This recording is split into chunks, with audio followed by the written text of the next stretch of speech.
اکثر لوگ بیٹوں کے طلبگار ہوتے ہیں، مگر ایسے بھی ہوتے ہیں جو بیٹی کے طلبگار ہوتے ہیں۔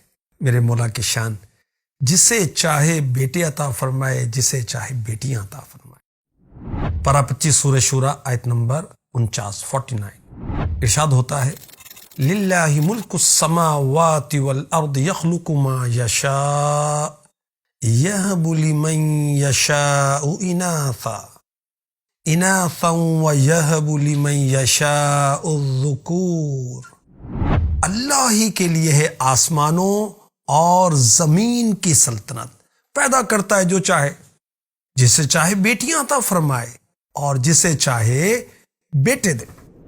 اب جس کے پاس لڑکا ہے، لڑکی نہیں، اور وہ شخص چاہتا ہے کہ اللہ پاک اس کو بیٹی عطا فرمائے، تو فجر کی نماز کے بعد یہ آیت مبارک جو پڑھی گئی 133 بار پڑھے، 133 ٹائم، اول آخر 11 بار درود شریف پڑھے، پانی پر دم کرے، اور دونوں میاں بیوی زوج و زوجہ جو ہیں اس پانی کو پی لیں، انشاءاللہ الکریم لڑکی عطا ہوگی۔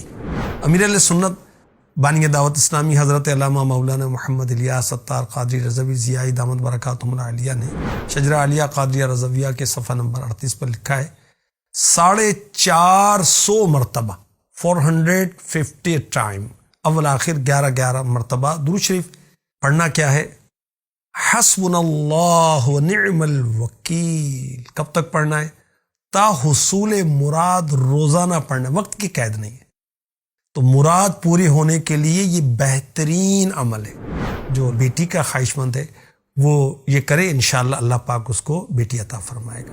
اسی طرح یا سمیع 100 ٹائم 100 مرتبہ روزانہ پڑھیں، اس دوران گفتگو نہیں کرنی، اور پڑھ کر دعا کریں، انشاءاللہ الکریم جو مانگے گا پائے گا، اللہ چاہے گا تو بیٹی بھی عطا ہوگی۔